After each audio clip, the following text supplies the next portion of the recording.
Blog Talk Radio.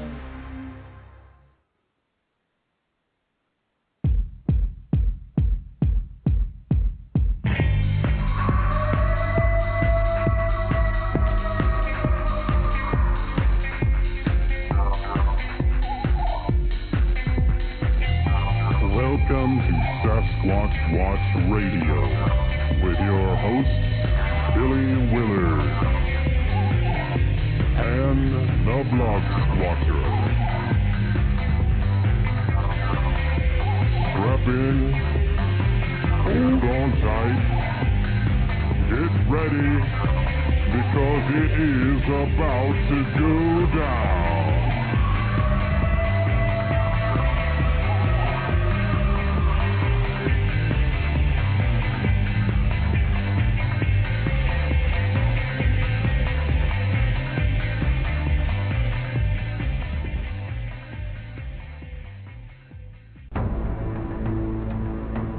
There are men and women who devote their time to look for a being, a creature roaming the forests of the world. What has convinced them that something's out there? Some put their heart and soul to the search of a being called Bigfoot or Sasquatch. You are listening to Sasquatch Watch Radio, hosted by Billy Willard of Sasquatch Watch in Virginia. We talk to the men and women in this search, hear their stories, hear their adventures, hear the witnesses as they share their experiences with you. Every Monday night at 9 p.m. Eastern, here on Blog Talk Radio, we have guests that will intrigue your thinking. What are people seeing in the forests of the world? What are they? Are they undiscovered apes? Are they human? Or are people misidentifying a known animal? Sightings of these beings date back to centuries ago. Why are they so elusive? Why can't they be found? Police officers, government officials, doctors, and other people in professional fields are among those who have seen something strange in the forests. Tune in, listen to their stories, and you decide on Sasquatch Watch Radio. Here is your host, Billy Willard.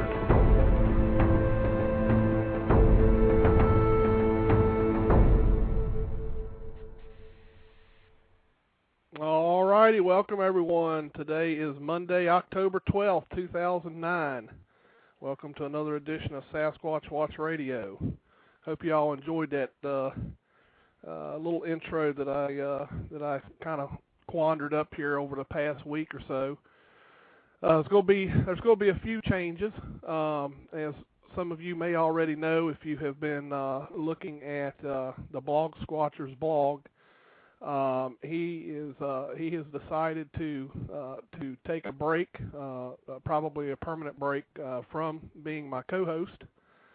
So nothing major. He just he's got family, and it was very hard for him to be able to be here and do a lot of what he did. So no offense taken, certainly, and he's still a good friend, and he's still a member of our group here in Sasquatch Watch. So, but we certainly will miss him. He was a great guy, and hopefully he's listening, and he'll know that we'll all miss him very much. Matter of fact, if everyone gets a chance, you may want to just kind of send him a comment on his blog, and just let him know how much he will be missed. So that's the only news I have tonight. We're going to get right into the show. We've got a wonderful guest tonight. I had the pleasure of meeting this guest at the Bigfoot Roundup up in Washington State, of course, along with his wonderful wife. So I'd like to bring Mr. Bob Strain. He's from California. Bob, welcome to the show.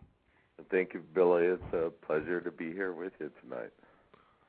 Yeah, I guess the first question I'm going to ask you right off the bat is, who's your favorite football team?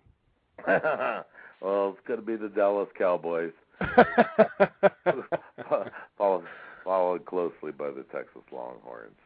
But, I'm from Texas, so I was born and raised there. What can I say? It's in my blood. I don't really have much of a choice. But yeah. Yeah. Well, I tell you, back in my days when I used to really pay attention to football, I have to admit that Dallas Cowboys was my favorite team, even though I live right here near D.C.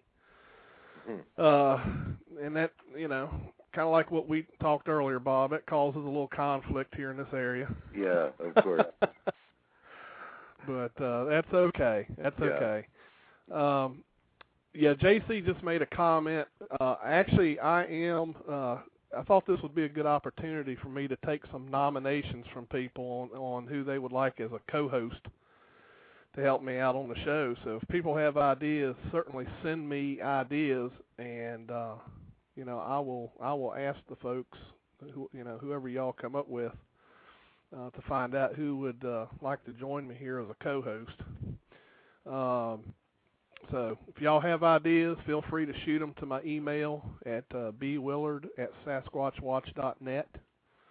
And I'll be more than happy to see who we can get on here as a good co-host.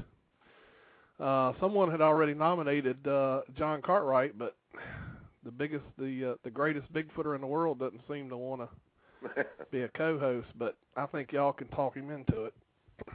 So. Well, I think he'd be a great addition to your show, Billy.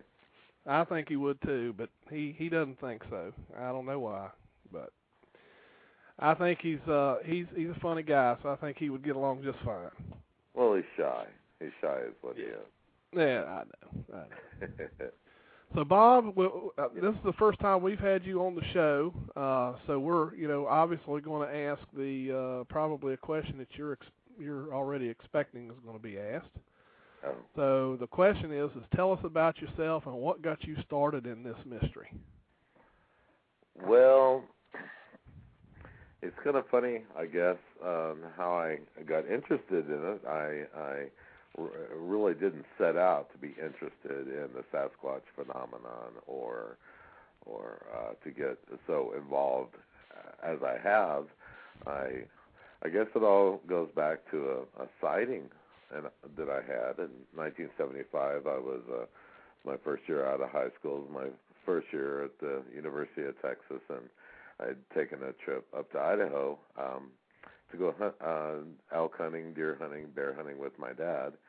And I had some experiences there that sort of sat uneasy with me throughout the rest of my life, and I never really paid it much mind until of course, the internet became more prolific. I was a little bit internet slow. I was kind of behind the curve, and so as I started reading about different news reports,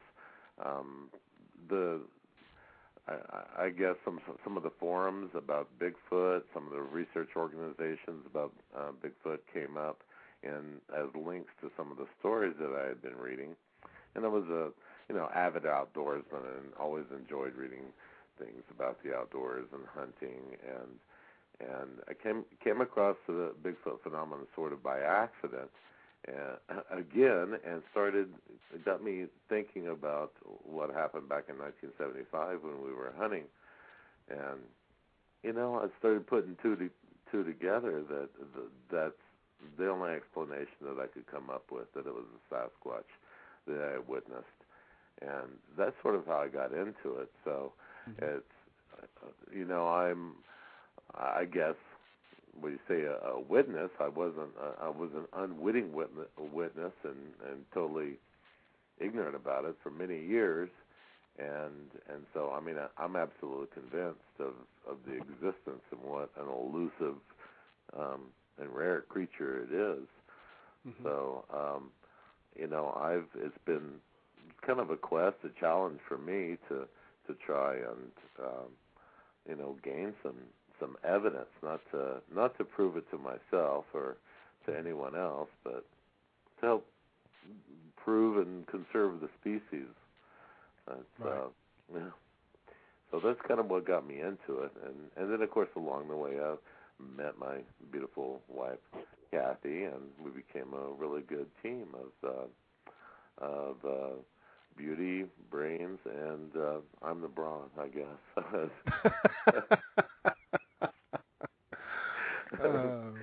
But that's what got me interested in it, and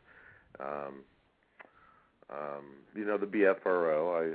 Kathy was a member of the BFRO, and I got a little bit more involved in it, and it just sort of evolved. Right. So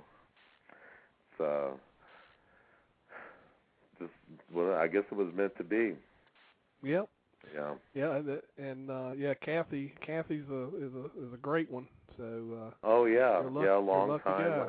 researcher and very knowledgeable on the subject, and so I think we make a really good team in that respect.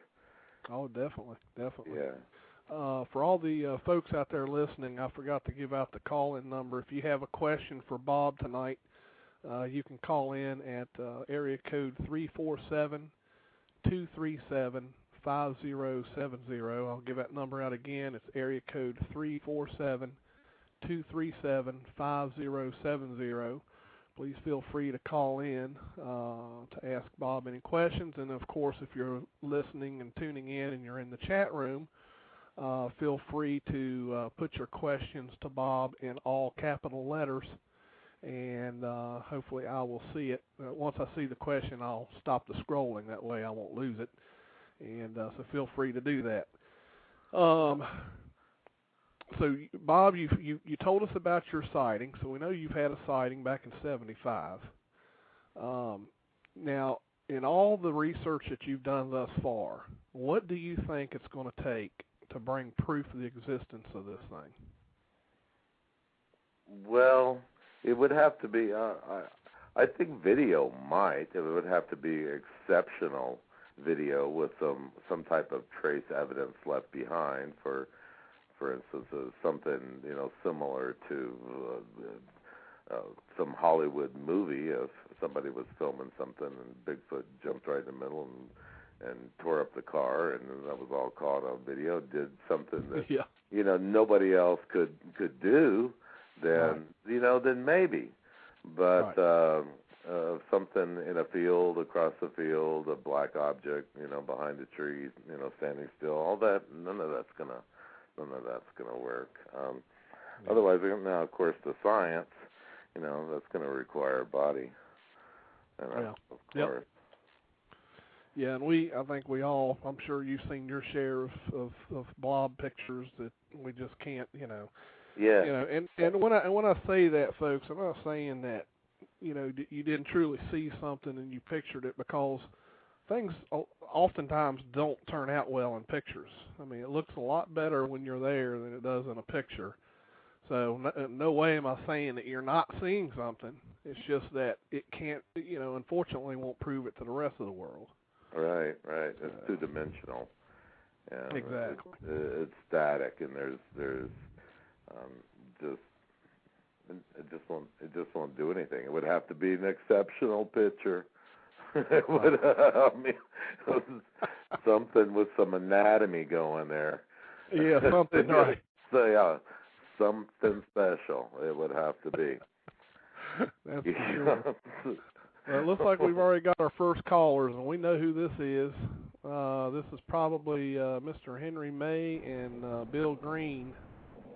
And you would be correct, Billy, rather. Hey, Bob, what's going on? How you doing, Bob? Henry, hi, Bill. How you doing? I'm doing great. Oh, we're doing good. We're just getting a little waterlogged down here. We've been getting quite a bit of rain last few weeks down here. Yeah. I feel like I'm back in Seattle. Yeah.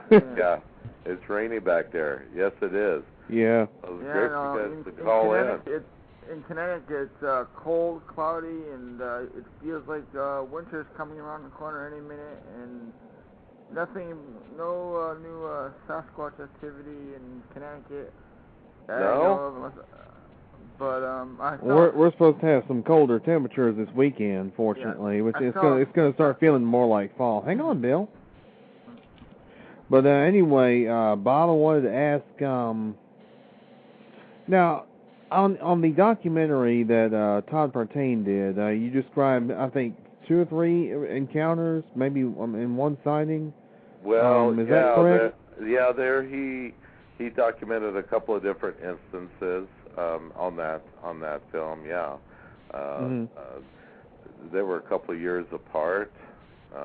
The one with the sighting walking across the hillside, that was in Idaho in '75, and then probably 2, maybe 3 years later, in Northern California, I saw some eye glow, some red eye shine, and then we had some vocalizations, and something smacked the side of our camper that we were in, and rocked the whole camper. So and all that in one evening. So he documented that. Yeah, definitely. Yeah, thanks for mentioning that. Yeah, Todd Partain made a real nice little documentary outside the Texas Bigfoot conference a couple of years back, and was nice enough to videotape my recollection of my encounters there. And so that was real nice. That was real nice. And it was a pleasure to meet you too in Yakima. Yeah. It was a lot of fun. I wish Bill could have made it. Yeah. You wouldn't catch me flying on a plane to go there if it was. No. What's wrong, Bill? Afraid of heights or afraid of flying? Oh, a little bit of both, Henry. Oh my gosh. But hey, Bob. So are you investigating any new reports? And are you here comes the standard question. Are you ever thinking about writing a book about Bigfoot? I'll tell you what. Henry, I have something. I'm glad you called. I'm glad you asked that question, because I have a little project that I've been working on, and it is new in the field of Bigfoot research. Well, not groundbreaking or anything like that, but here recently, let me take a step back. Here recently, I've went out and investigated some prints that were found by a hiker in the Dusty Path trail, and I had to hike a ways to find it. And it looked, it was a bear from what I could tell, but I also observed some what appeared to be human-looking, tracks as well. And I know that there were people up there all summer long. Is a highly used recreation area, so I did a little research about why somebody would be obviously looked human to me. There's nothing that you could cast, but so Kathy and I discussed it, and we started doing a little research, and there is appears to be a renaissance of people running barefoot in the woods.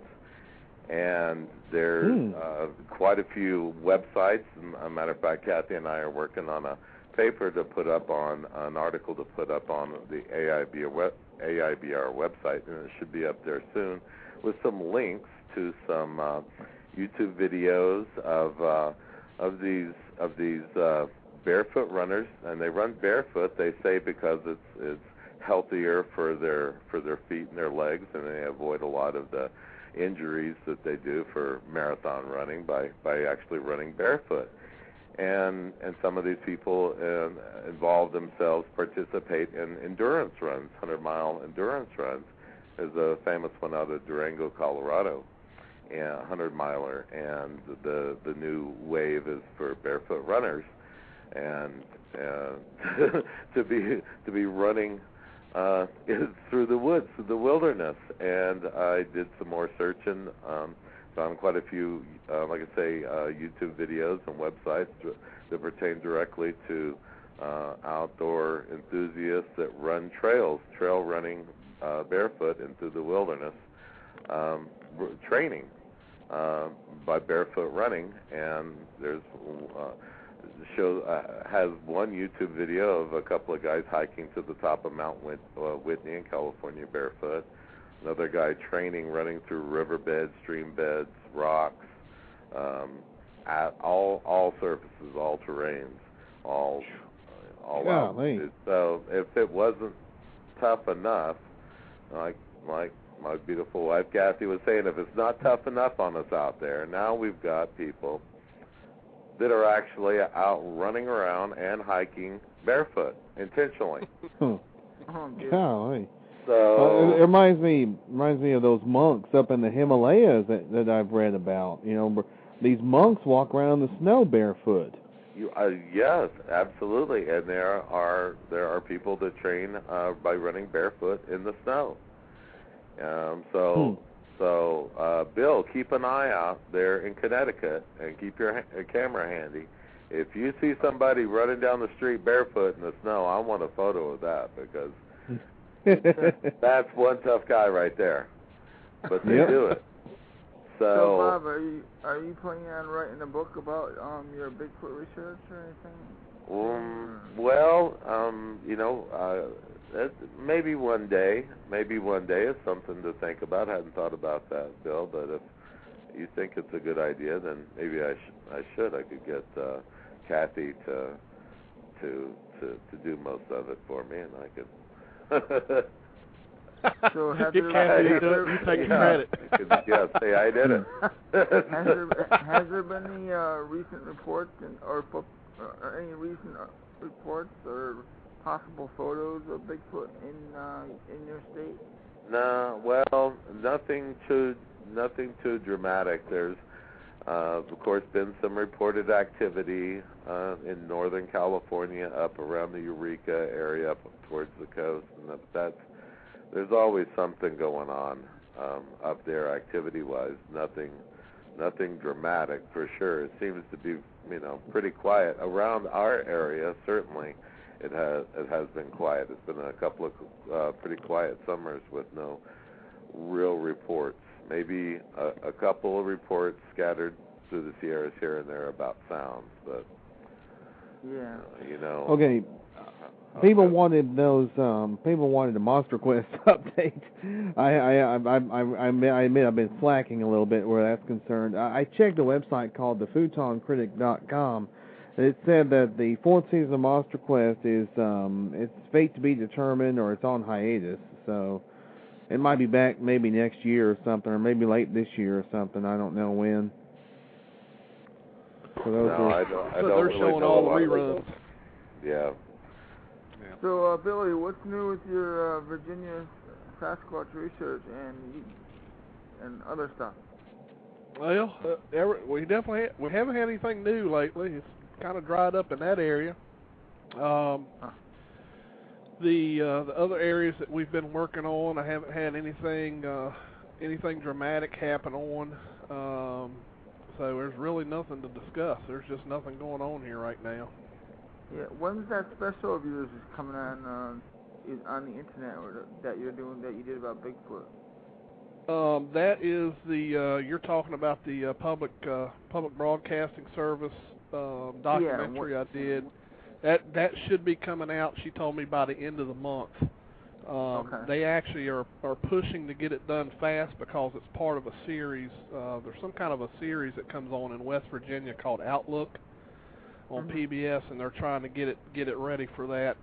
But the moment it's ready, she's supposed to send me a version of it that I can put up on the Facebook and the website and stuff like that. So I'll make sure it gets up as soon as she sends it to me.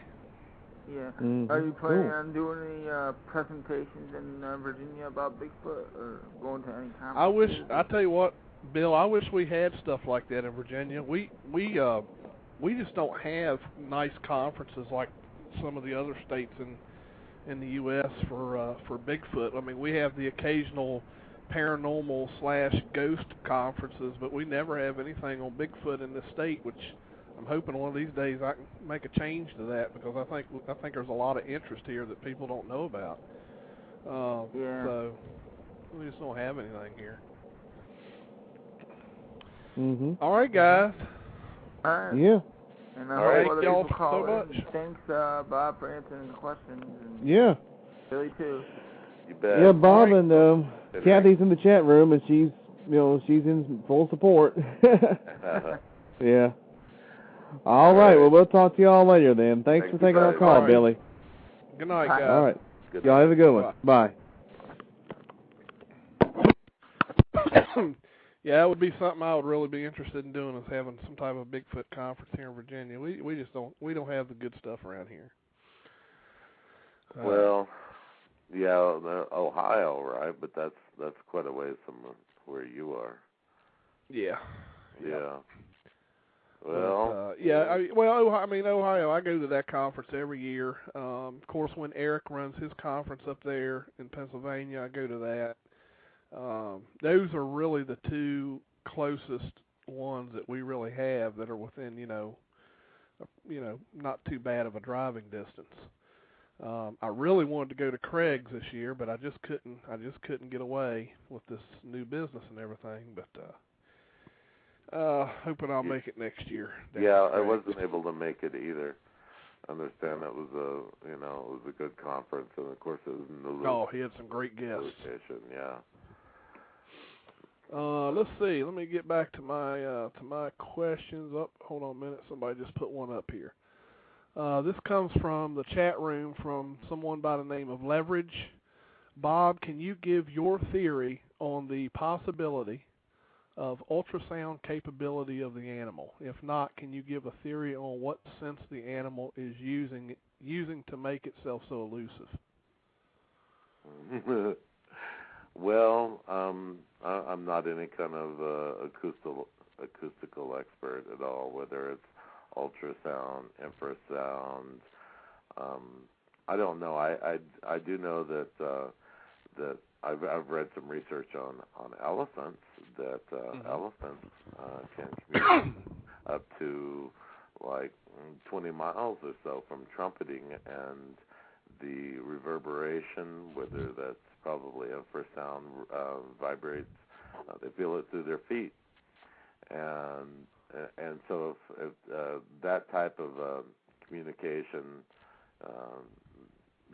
is possible. Not to say that there's any kind of a language or anything like that, but I do know that bigger animals, just the process of them breathing, does generate a bit of a vibration, a low tone that you can hear when you're next to a large animal that's breathing.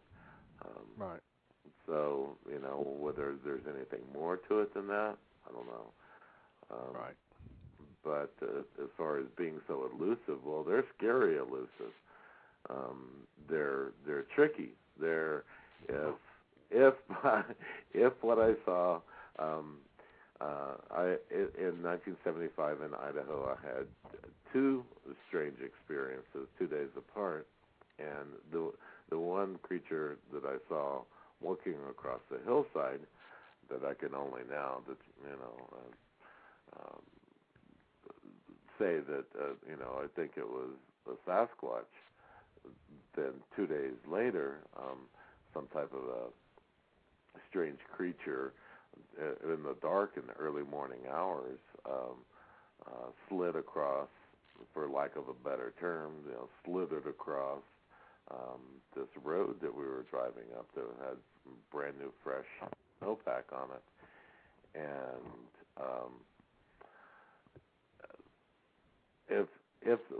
And when someone went down over the edge of the embankment, when we got to, we clearly saw some creature sliding on its belly across the road, and it was dark and against a white background, and we saw it, disappear over the embankment. The branches of the trees knocked the snow off. Sent one of our hunting party over the edge with a flashlight and a 45, and he came back and was in a big hurry to leave, so that he couldn't tell what it was. He wasn't going to shoot it. Later in the afternoon, he decided that what it was, and in his mind he said it was a hunter on horseback wearing a fur coat with the hood pulled up and walking away from him. And that's what he saw when he got over the embankment in the dark with the flashlight. And well, did you see? What makes you say he was on horseback? Did you see the horse? Well, no, but he had to be on horseback. That's the only way he could be that tall. Yep. And now my point in all this is that if indeed it slithers across the road in a commando, some kind of a scary ninja commando style, then yeah, I think that they'll hide behind trees, lay down behind deadfall. That, along with possibly being the color of the dirt that they're living in, can help camouflage them quite easily. And they live in the forest. They live there. That's the way they eat.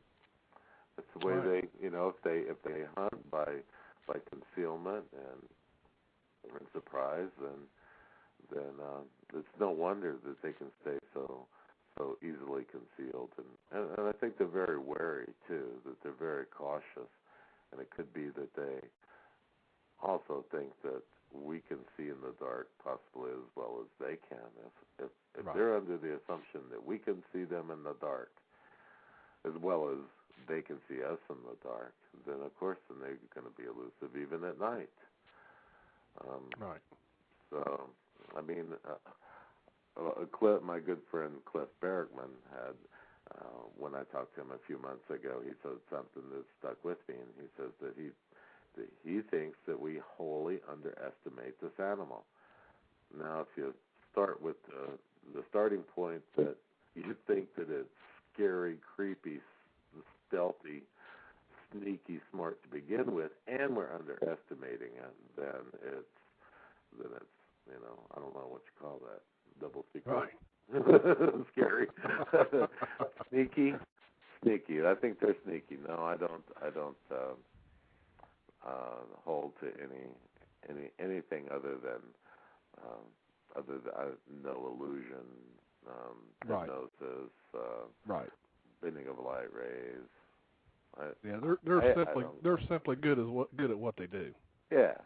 It's that simple. I mean, they know those woods like we know our houses. So. Right.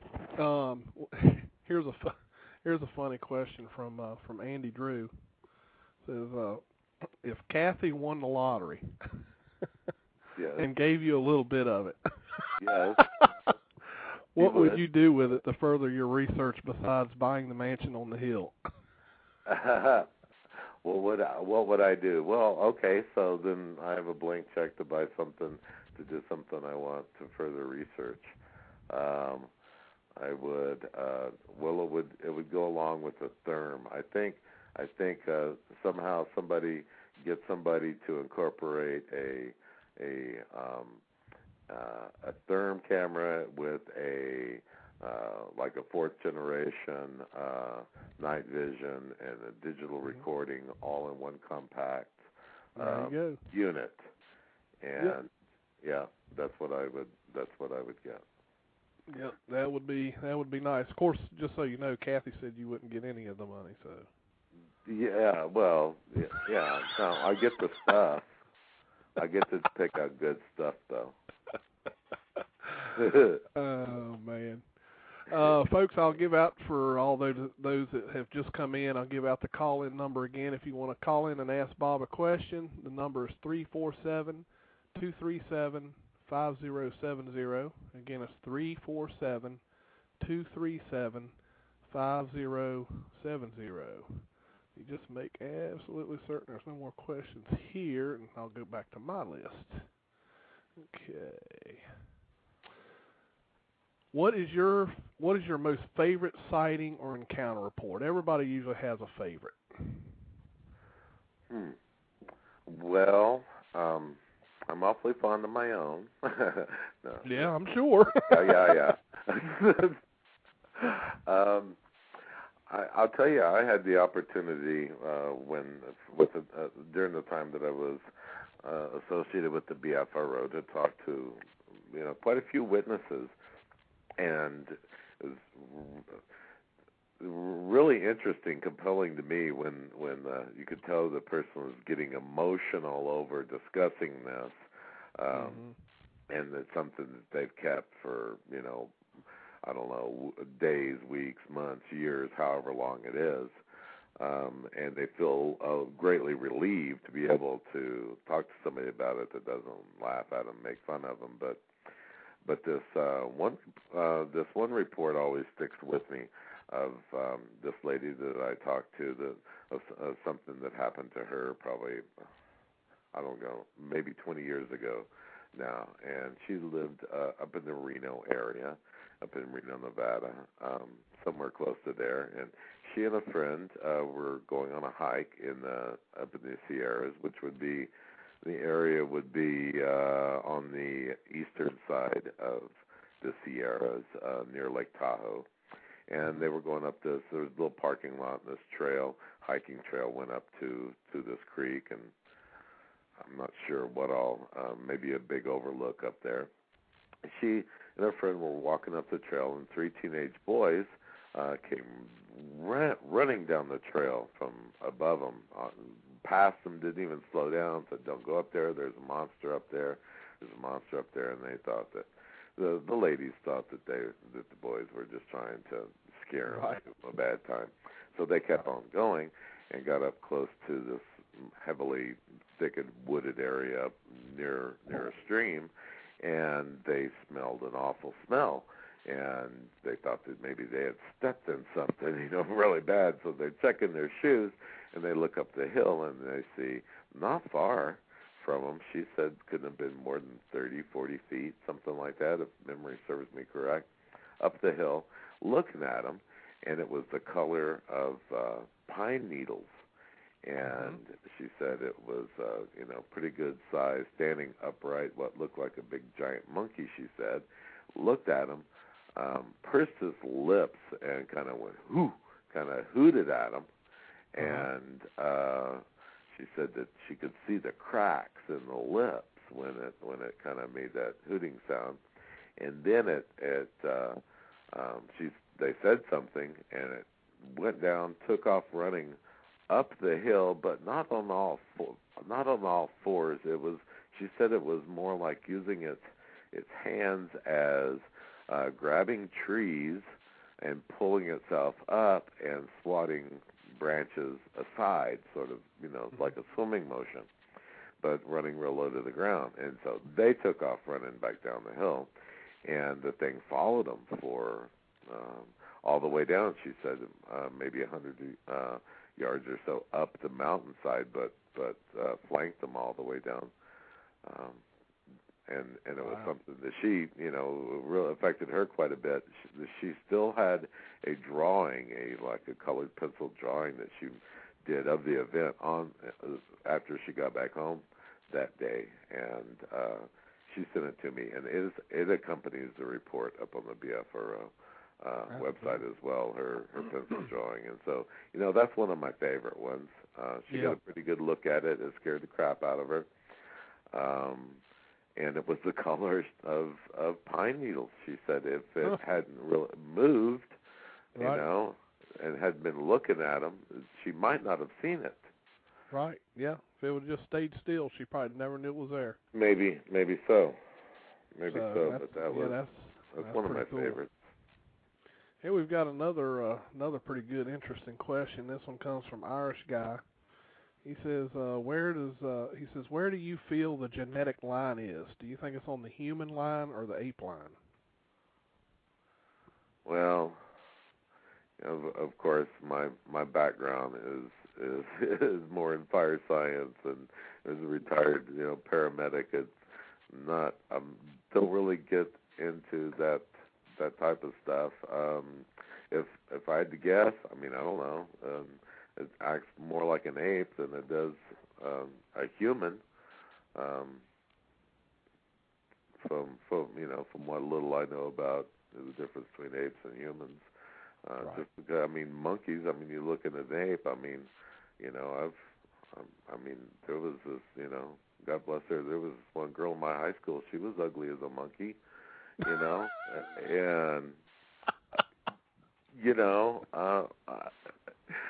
I had the same question about her then, but of course I jest, but no, she really was homely. No, I would have Maybe to it's her fault. Ape. Yeah, I'd have to. Yeah, ape. If they were human, they'd have figured out some way to work the system by now. Right. Yeah. Right. Yeah, they would. Yeah. If you see them in a FEMA trailer living in, Nebraska somewhere, now we know they're more on the human side. Right. Right. That's good. Let's see. Let me get to one of my questions here. Here's a good one. What do you think is the most important tool in this research? I'd have to say a camera. Yep. Yeah, a camera. Everybody talks, well, I saw this. Well, great. Does no good to me whatsoever. And even if, right, yeah, oh, you should have seen it. Well, I didn't. So thanks. Exactly. Right. Yeah. No, to document all types of stuff. Anything you find, and you should have a camera and document it. So that's probably the greatest piece of equipment that you can have. I would say if you had to choose one, there's lots. Oh yeah, there. I mean, we could sit here and name things off all night long, but camera. You can do a lot with a camera. You can document size. Especially if you have a ruler to go along with it. Yeah. If you find footprints, markings. If you find something strange that you think did something. And that's another good question since I'm getting ready to say it. What do you think about all these stick structures and these tree formations that people find? Do you think that's Bigfoot activity, or do you think that's just a natural occurrence? Or well, anytime I think of something like that, I think of why would Bigfoot do it? That's a question I ask. That spends a lot of time, if it's going to provide some concealment, maybe some protection from the elements, would have a purpose. I mean, otherwise, just idle time. Some people speculate markers. Right. I don't know. I've seen people that they go out hiking and they do weird stuff. They stack rocks or right. or whatever. They break twigs. Because they saw it on TV once. Right. Humans are the strangest animal out there. Oh yeah. Yeah, there's no doubt about that. So, just like running barefoot in the woods. Yeah. Well, who would do that? Well, humans, because humans are freaks. They do weird things. Of course, I do have to say one thing though, Bob. I don't know how many humans are out there running around with 16, 17-inch footprints. Well, yeah. Well, you don't know this girl in high school. Well, Kite Squatch actually wanted me to ask you if she smelled like one too. Well, yeah. Bob said he didn't get that close. Yeah, I didn't get that close. Yeah, I wasn't. Oh my God. Yeah. Oh man. Yeah, but I don't know. Stick structures, it's possible. I mean, I guess it's possible. It's not something that, unless I started seeing other signs, because there's a lot more humans that have idle time. Why would a Sasquatch build a stick structure? Right. I mean, then they did it with a marker. Well, in the middle of the woods. Well, then they got to find it. Right. I think the only right. I agree with you, Bob, because the thing that I always think back to when I think about that is why would he want to give away his area? Yeah. That's almost like, hey, I was here. You know what I mean? Hey, right. flag, I was right. here. Don't get me wrong. I'll take pictures of anything that I find strange and that I can't explain, but it's hard for me to believe that it would be navigational. I mean, because I'm sure these things know exactly where they're at and where they're going. Sure. I've went over all the different scenarios just trying to make sense out of all of it, and I just don't. I don't think any of us have the answer.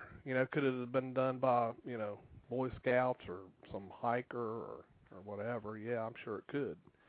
Yeah. Well, then there's probably a lot of naturally occurring things that look freakish. Right. You know, and then maybe just somebody just, you know, says, oh, you know, they go walking by, throw another stick on it, or who knows? You know, who knows? Right. And there are humans out there, and humans might use it as a marker. Right. You know, Right. I mean, there's a lot of people that do a lot of freaky things out in the woods. I mean, it's Oh, scary yeah. sometimes. Oh yeah. Oh yeah. Out there, yeah. We got the Mexican mafia, the Mexican drug cartel. It has infiltrated the Sierras for a long time now. They have some major dope growing operations up here that cause people to pause before you go traipsing off trail too very far, because you know, there have been a lot of people got shot just by being in the wrong place. Right. And I don't know what it's like back there, but I can only imagine, you know, where there's a will, you know, there's a way. Yeah, exactly. You know. All right, and I'm gonna ask one more question, and we're gonna take a real quick break to give you a breather. Okay. Because I know you've been talking, so you probably want a drink of water or something. Yeah. Reverend Strone asked, "What have you heard of any reports of Bigfoot using tools or fire?" No. Of course, the only reports are probably the historical reports of, and I think that my good buddy Tom Yamarone had investigated one ancient report of up on Mount Diablo, I think of where it was in California. Some hunter had said that somebody had been messing with his campfire, so he hid off out in the bushes, and he sees these just Sasquatch come up and pick up the glowing sticks and making designs in the sky with the glowing sticks and stuff like that. I don't think that would be considered using fire for anything other than, you know, curiosity. Right. You know, and tools. I guess that depends on your definition of tool. If you know, taking a rock and bashing deer's head in as a tool, then yeah, maybe so. Right. But if that's a good point. you know, if it's more sophisticated tools, and no, I haven't. I mean, there are all kinds of reports out there, but if I don't buy into it, then I don't really pay much attention to it. Right. All right. Well, we're going to let you have a breather, Bob. Let you take a little break. Okay. Maybe get you a drink there, and so just hold on the line, and we'll be right back after we go to this quick commercial. Great. And we'll be right back, folks, in just a few minutes.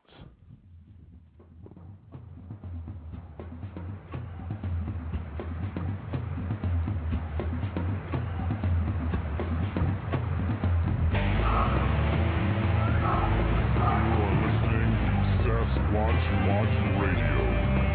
Stay tuned.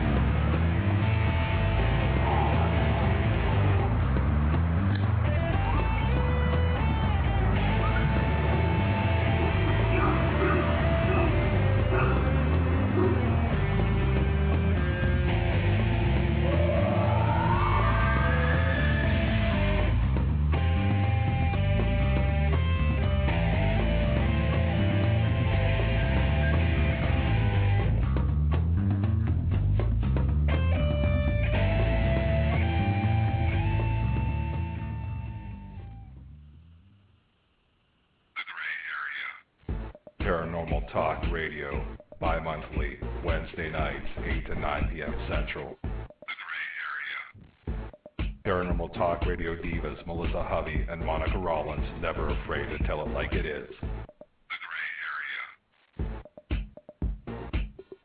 Too hot for prime time. The Gray Area. 60 minutes of take no shit, grab you by the balls. Paranormal Talk Radio. 8 to 9 p.m. Central, every other Wednesday night on Blog Talk Radio. Paranormal Talk Radio with an attitude.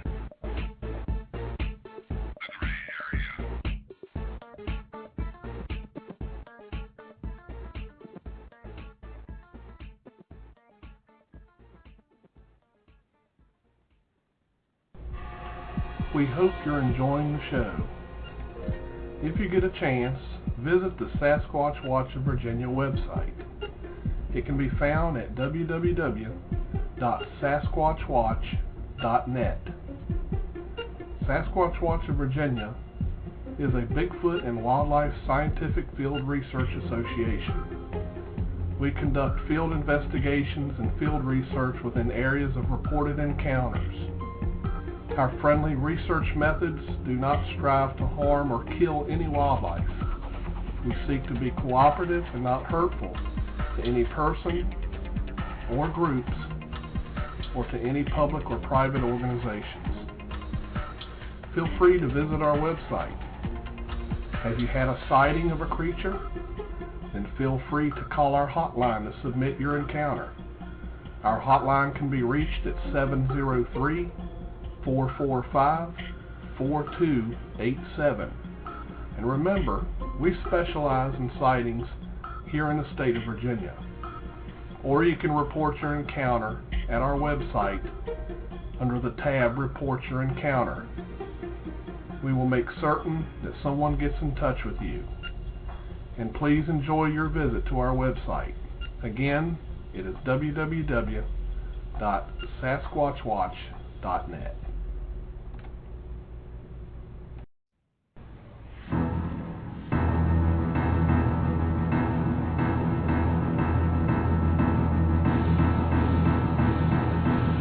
You're listening to Sasquatch Watch Radio on the Blog Talk Radio Network.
All right, welcome back, everyone. Bob, you still with us? Oh, yeah, I'm still here. All right. We now have a question from your lovely wife. Oh? And she wants to ask you, what do you think would be the scientific value in the discovery of Bigfoot? Oh, my goodness. It could be a million different things. It could bring us closer to knowing what our origins are. It could be the answer to a lot of diseases that humans have, that possibly that Sasquatch has developed an immunity to. We could, I'd like to see a couple of them play for the Cowboys. Yeah, especially if they're human. It doesn't matter. We've had T.O. and we've had them all. It really doesn't matter. Yeah, when it comes to Super Bowl time, our standards go way down. Yeah. So, but I think probably to medical research, probably one of the biggest benefits that could come from the discovery of Sasquatch. Right. Yeah. Yeah, that's a good point. Yeah. And if she has a follow-up question, she wants to know what happens after that. After discovery? Yeah. Well, it would, of course, that's when the close study would be undertaken. It would be long-term study, I would imagine, and to trying to learn everything we could about the creature, and of course conservation. would go hand in hand with that as well. It would be quite a daunting task, certainly to study Sasquatch. But if the more we know about it and learn about it, I think the easier it will become for us. Right. To do that. Right. Now, Bill Green has a question. Bill asks, Bob, do you know if the government officials know about Sasquatch and what they're admitting? Well, what the government knows or doesn't know, that's probably something that could be debated for a long time. I would, if I had to guess whether or not the U.S. government knows about the existence of Sasquatch, I would say that they probably do. But things, I mean, you could say whether there's any kind of a conspiracy theory. Don't take this the wrong way. Not trying to undermine our government, but I mean, that would be quite a task to keep a secret like this. If it's something that the government knows about, it's probably isolated incidents. For instance, if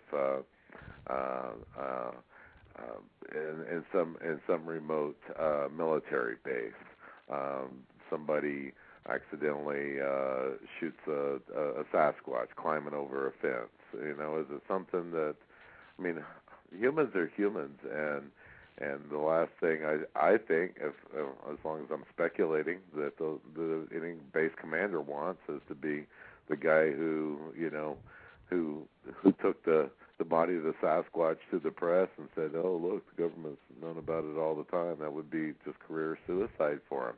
They don't want to have anything to do with it. They would order, if it were me, I'd order a backhoe out there in the middle of the night. And order everybody to shut up. Yeah. Oh, yeah. About it. Exactly. I don't need the paperwork. And so if any government officials know about it, it's probably on that level. I can't. Right. I just can't see our government being interested in pursuing that. I mean, that has a lot of ramifications of admitting that if you launch any kind of a concerted effort, then that's admitting that there's possibilities that it's there.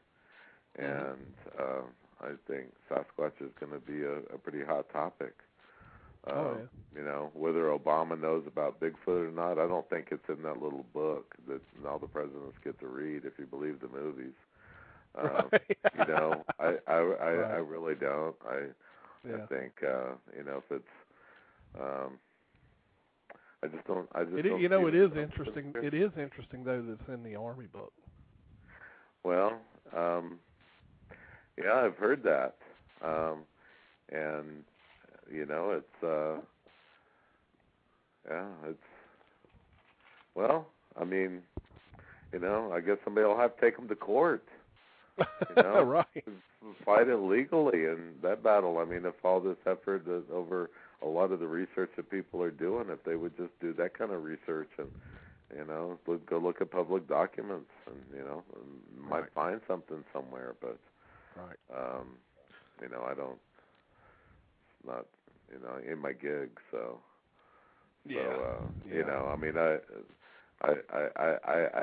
I'm sorry, I just can't see the government being able to pull that off. I just don't. That's my opinion. Yeah. Now, Jim Footicus has a question here, and if I mispronounce this word, I apologize, and I'll be the first to admit that I'm not exactly sure what the meaning of the word is. So, Bob, you may be able to answer it. I might just be dumb and not know the word. But his question is, do you think they live in caves like, and I think it's troglodytes? Oh, troglodytes? Troglodytes? Yeah. I don't know. Yeah. Isn't that what the George Orwell, the time traveler, or that H.G. Wells? Yeah, that was it. H.G. Wells went back in, went back in time, and the guys that lived underground. Bigfoot living underground, like, no, I don't think so. I mean, I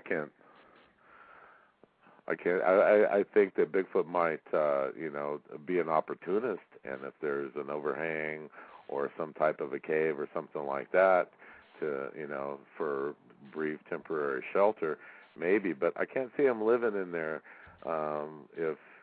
If they're thinking like a predator, that's a good way to get boxed in. And right. That's a good way to get annihilated. I mean, Bigfoot, maybe hunt in caves, looking to try and find some rodents or whatever, trapped inside there. It's a good, right. It's a good channel point for that. But no.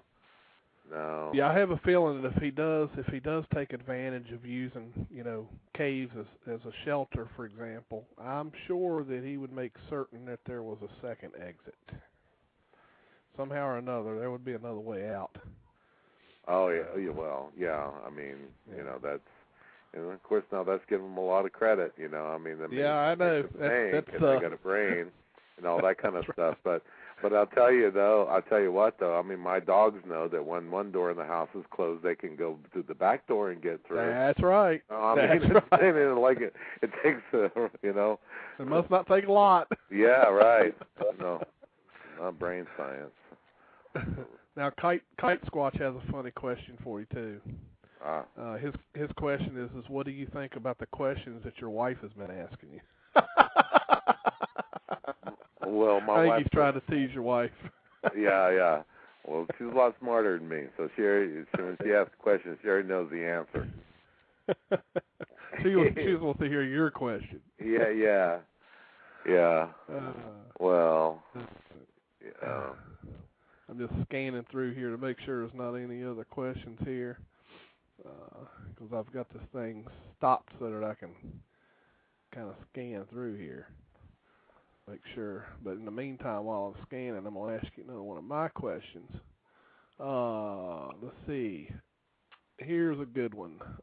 There's another, I guess, hypothesis, we'll call it, floating around out there that these creatures migrate. What do you think about that? Do you think they migrate? Well, there again, not really knowing what the proper technical term for migration is.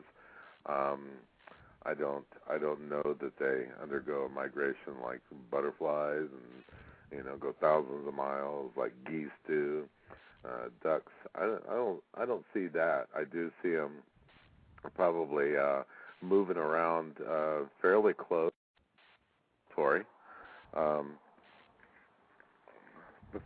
to their home territory, but well, here in the Sierras, it's possible for I think for Sasquatch to gain a great range of climate differences, climate ranges, if you will, just by going a few miles up or down in elevation. Right. And, either in the valley or on the eastern slope of the Sierras, down in the valley, it's a lot warmer in the wintertime than it is in the mountains. And so, I mean, if that's a migration, coming down to warmer area, then yeah, maybe. I think they're probably, nomadic in nature, so they just kind of go wherever, kind of go with the flow kind of thing. And when it gets cold and the snow sets in, then they just keep going lower and lower. I don't think they need to go any further than they need to. Right. As long as they have whatever they need for, resources, food and water. Right. Yeah. I agree. Yeah, so probably not. That's why I feel like it's more of a, and again, I think we all have our own opinions, but I feel like it's more of a kind of like I call it a home range. They have like a range that they'll go out to, and to do whatever they need to do, whether it be gather food or whatever. Right. Well, not unlike other animals, do the same thing. Birds of prey, they all have their own little territories, and the big cats that are out here, they all have their own Territories are always fighting for their territory, and I can see that getting outside of their territory is they're leaving their comfort zone, and they'll only do that if it's necessary. A lot of speculation could be on what their comfort zone is, and just how far, and how much does curiosity come into play. I think maybe on the younger ones comes more into play than the older. Just like humans, or just like anything, like my dogs. The older dogs, sit back and wait to see what all the ruckus is about before they bother getting up. That's right. The young ones are all over the place, and the old ones, come get me if it's a real emergency. Yeah, exactly. Like that, and so. All right, Bill Green's got a good question. He says, Bob, do you talk to police officials about any Sasquatch sightings, or do police ever catch a glimpse of any creatures on their cameras on their cars?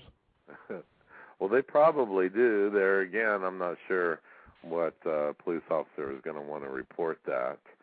It's probably going to be the laughing stock if it's not anything. Because the cops, the fellow cops, being a firefighter for a long time and working with a lot of law enforcement, the best guys and ladies out there, absolutely put their lives on the line, but they can really be pretty tough on one another when it comes to ribbing each other over something like that. And they would naturally figure that the guy had been hoaxed, and just by showing it, that they're gonna, believe it, and it's something that could stick with them for a long time. They would end up getting a nickname, Bigfoot or whatever. Yeah. It's the macho, especially in the men. In law enforcement and emergency services, pretty macho. Yeah, Not something I see them, reporting a lot, unfortunately. Right. Yeah. Now, Reverend Strone says the glowing eyes thing. What do you make of that, having witnessed it? Well, my impression at the time when I saw it was that it was a reflection from our campfire, and we had some really weak little flashlights, but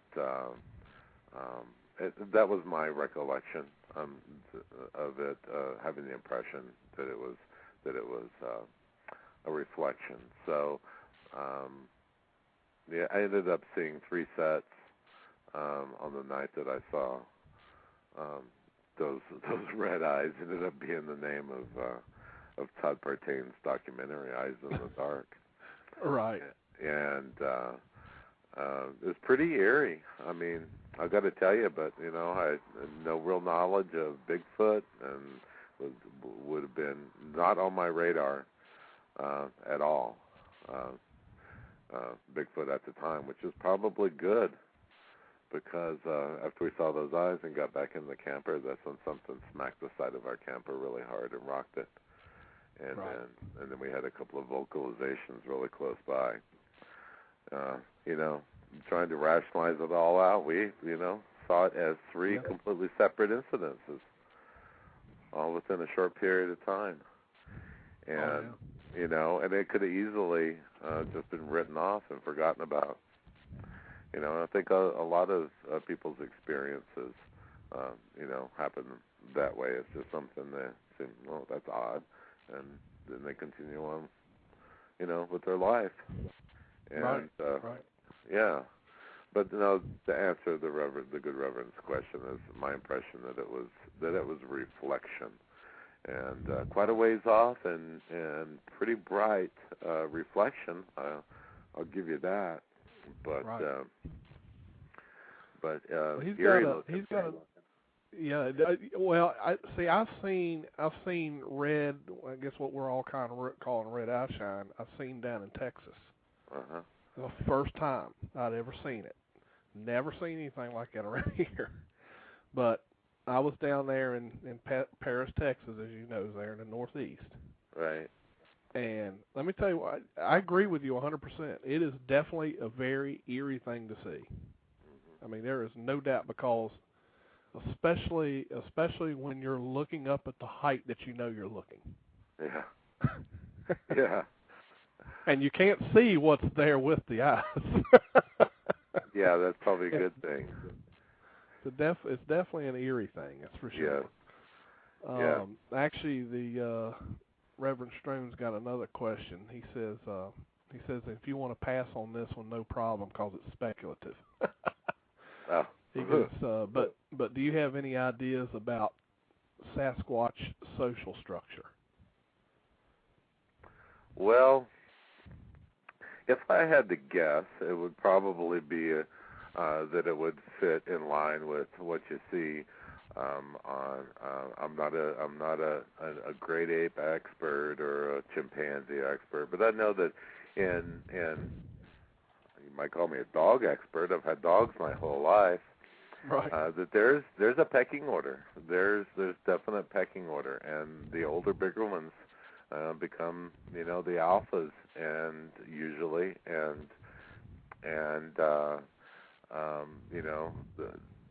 they're gonna. And I've seen, a lot of documentaries on wolves and such as that, and they have a whole social order. I can only imagine that Sasquatch would have a similar social order as far as male dominance goes. I can't imagine a troop of Sasquatch going around, 8 or 10 of them. So, I mean, the resources would, to and the trouble that they would have to go through to stay concealed, and maybe in some denser regions of America, maybe up in the Pacific Northwest, maybe, larger groups are able to be sustained, but, I don't think so around here. And if that's the case, then they have to split up somehow.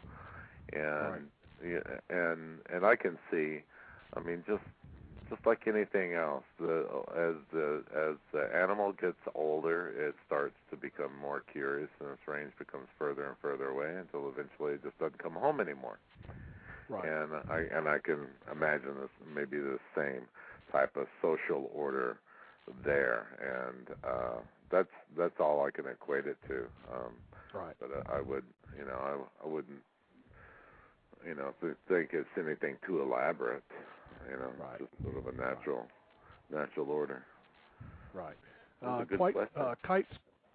Kite Squatch has a question. Okay. Have you done a lot of researching in the Bluff Creek area? Well, I've been up there a few times, and it's a really beautiful area. It's also very, very steep. Oh, yeah. Yeah. And it is beautiful. It is beautiful there, and we have hiked up the creek. I'm camped at Louse Camp, and at as close to the film site as you can get by vehicle. I camped there and had some great experiences there, and it's beautiful country. But man, it's overgrown. It's thick. It's nothing like what you see in the PG film anymore. That is all been grown up with. There's trees there now.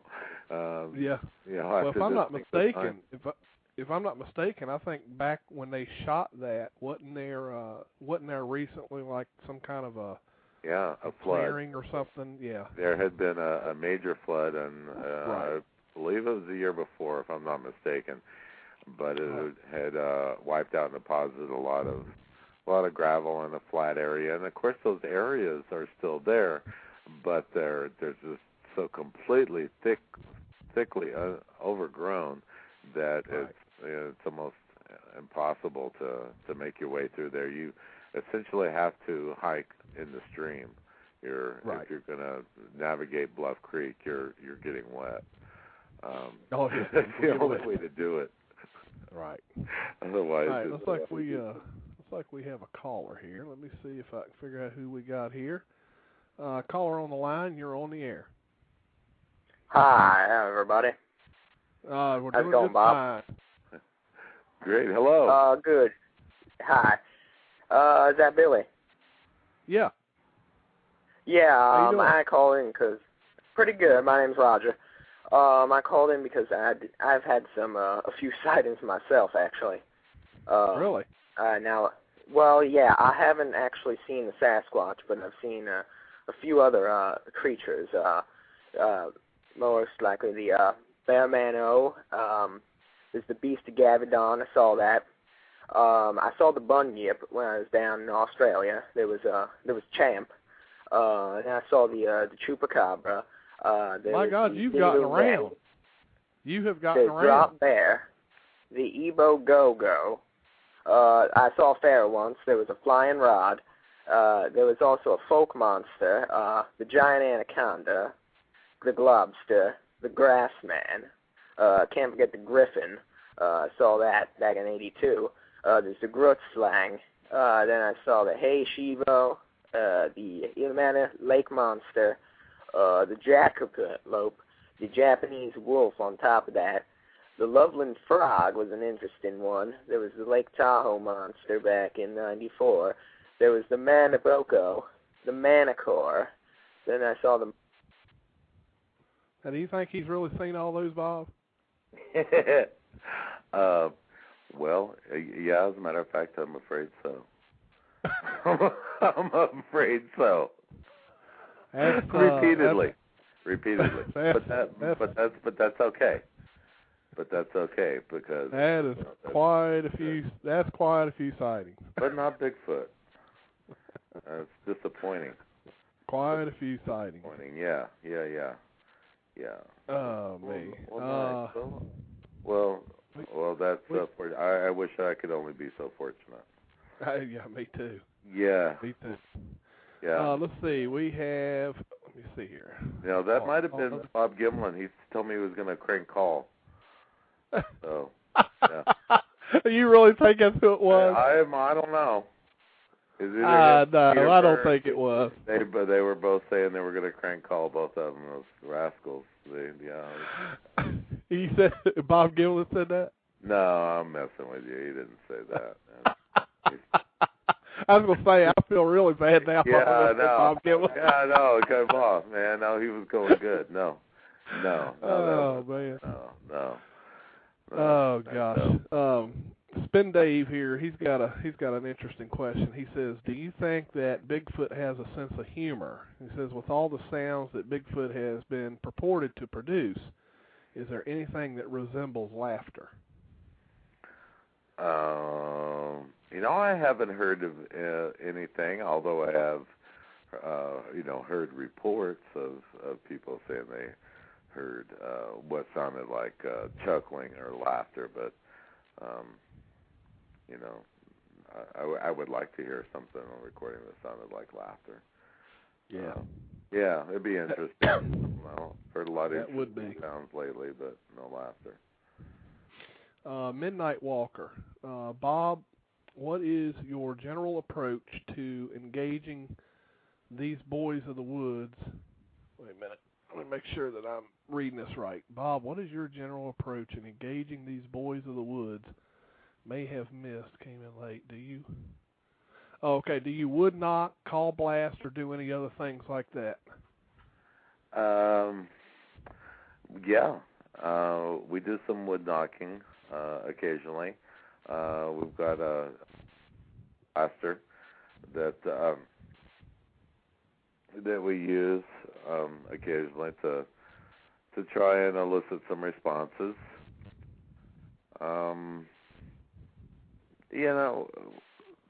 Sometimes we don't do anything. We just listen to see if what the noises of the forest are. Right. But yeah, we tried a little bit of everything. Yeah, the wood knocking and the call blasting. Some people swear by it. Other people hate it.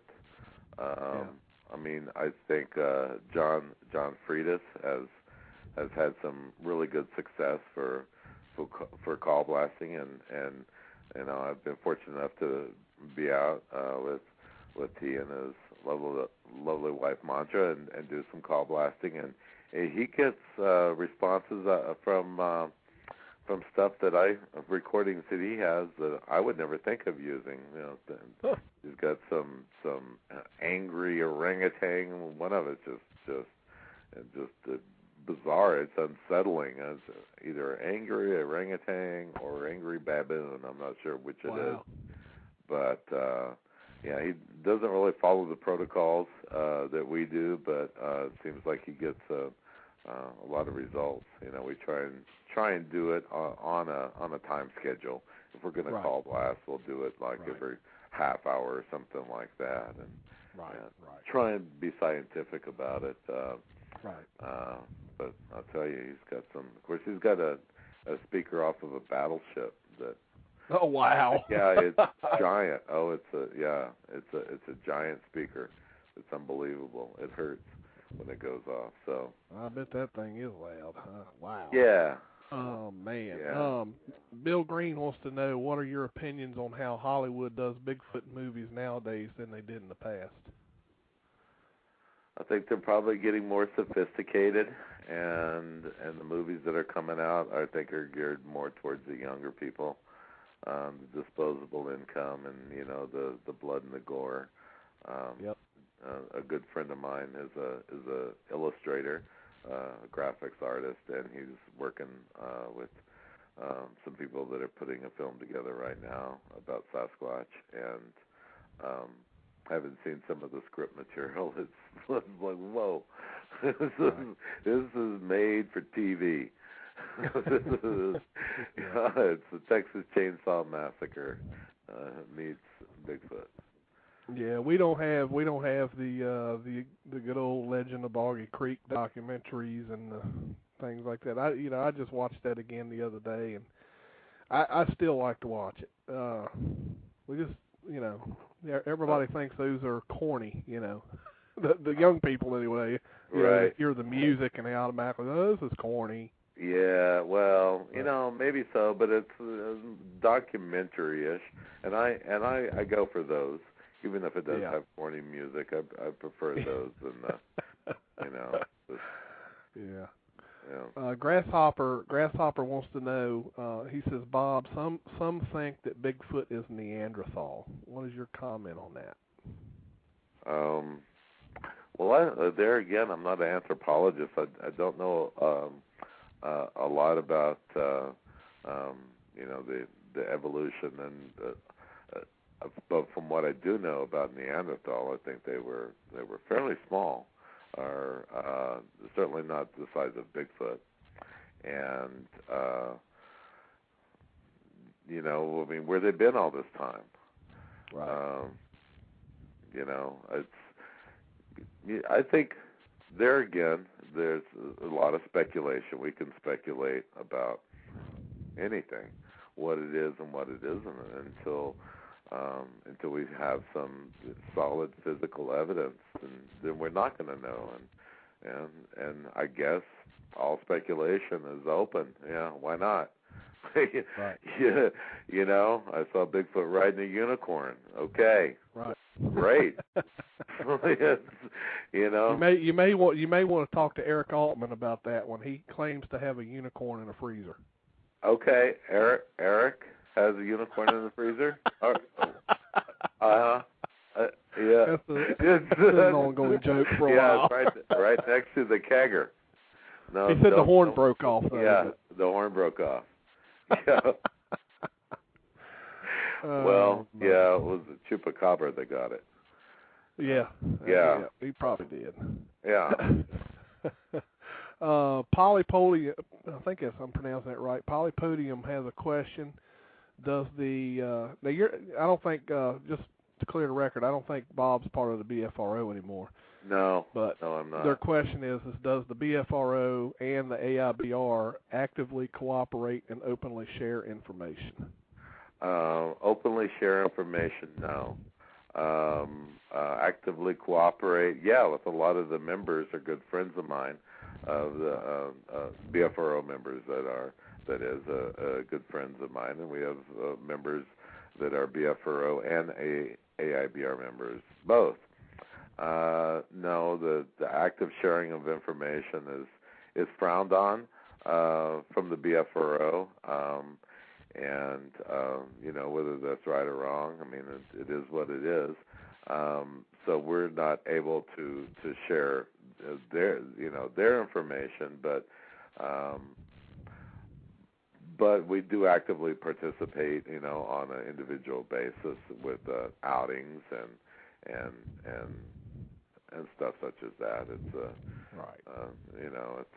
It's sort of a, I mean, there's no bad blood between the AIBR and the BFRO. I mean, it's just right. it's a different organization, just like any other organizations are.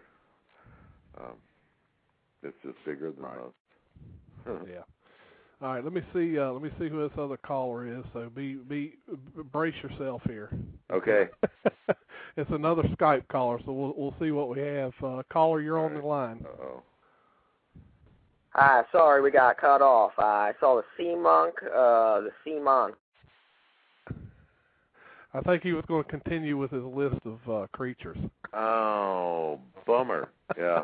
The sea monk. Okay, no more Skype callers tonight. Oh, all right. It's bad enough. It's bad enough that people think we're crazy because we believe in Bigfoot, but we know that it's just impossible that someone has seen them all. Yeah. Makes it just a little bit more unbelievable. Yeah. Besides, he wasn't talking about me. I know. This is about me. He's supposed to talk about me. He said nothing That's good right. about me. All right. Nothing good about it. Hey, Bob. Yeah, you're good looking, Bob. Yeah. I saw the Ogo Pogo, but you're good looking. All right, keep going. There you go. It's all about him. Boo. Tell him go get his own radio show.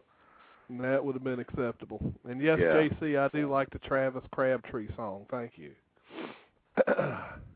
Well, no. That wasn't really Travis Crabtree in the film. However, Smokey told us, told Kathy and I that Travis was camera shy, so he got his little brother, whoever, to do it. Andy Drew wants to know what motivates you to keep on looking for Sasquatch. Oh, well, he stole some of mine, and I'm gonna get it back. That's all I'm saying. He knows what I'm talking about. He knows. He knows all about it. Yeah. No, I'm gonna get it back. There you go. That's all you can do. Why not? I mean, why not? Yep. Why not? That's right. The good part is if what he stole had a tracker in it. Yeah, no fooling. Yeah. Well, That would be nice. There again, that's something else I want. I'll put that on my list as well. Yeah. Next time he steals something that you could put in food or something that he would take, and you could track him down. Yeah, right. Yeah. Yeah, would be nice. Yeah. Well, believe it or not, Bob, we've already blown through that 90 minutes. Whoa. It's hard to believe sometimes when we get in the middle of the shows, but it happens. So I want to thank you so much for coming on the show, and I hope that if you would come back. Oh, sure, it's my pleasure. To get you back on here. Oh, sure. Obviously, if you turn up anything good, let us know. Certainly, I will. And we truly appreciate you and everything that you and your wife do, and of course the AIBR. So. Oh well, thank you. Yeah, thank you. We're proud of the AIBR. It's a work in progress, and just like Bigfoot research is a work in progress. It's an evolving task, quest that we're on. So we learn as we go. Yes, we do. Yeah, yes, we do. Thanks for having me on. You're definitely welcome. And like I say, always feel free to call into our show if you have anything that's come up or whatever. And okay. Thanks again for being on. All right, appreciate it. Thanks so much. All right, thanks a lot, right. Bob. Bye-bye. Bye-bye. All right, folks, that does it for another show tonight. We'll have another great guest again next week, and I want to thank every single one of you for tuning in tonight. We had, I guess at one point we had about 44 people in the live chat. I want to thank each and every one of you. And we will see you again next week. Good night, everyone.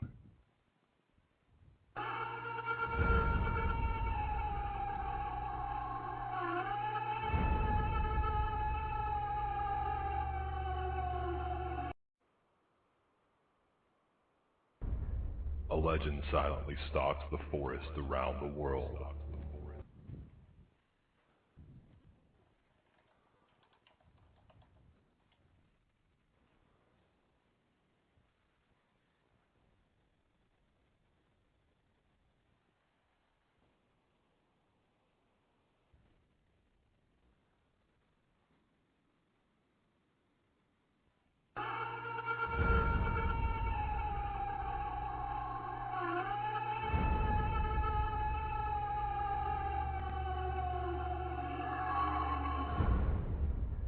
A legend silently stalks the forest around the world, leaving giant man-like footprints in its wake. Skeptics scoff, while the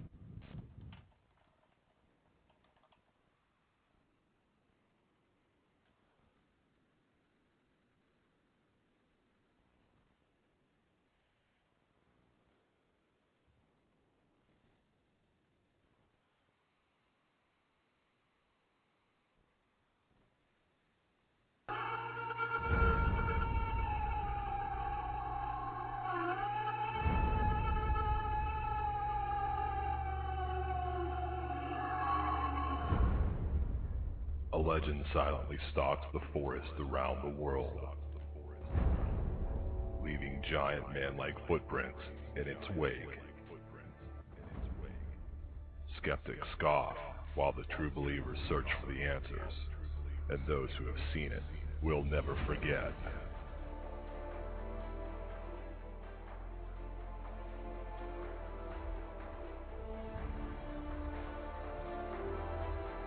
Monday nights, 9 p.m. Eastern, Blog Talk Radio.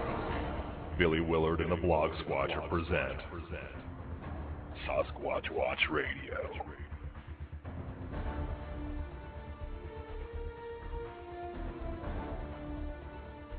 Your hosts Billy Willard and Dee Donlin bring you 60 minutes of the latest news and information, newly discovered evidence, and interviews with those searching for the truth, and those who have seen it. Do you believe? Want to know the truth? It's out there waiting. Monday nights, 9 p.m., Blog Talk Radio. Sasquatch Watch Radio.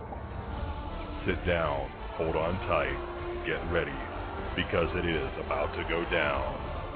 blogtalkradio.com/Sasquatch Watch Radio. Airline credit card rewards have helped grow America's travel and tourism industry. Last year, 15 million Americans traveled domestically using reward miles, supporting more than 183,000 jobs.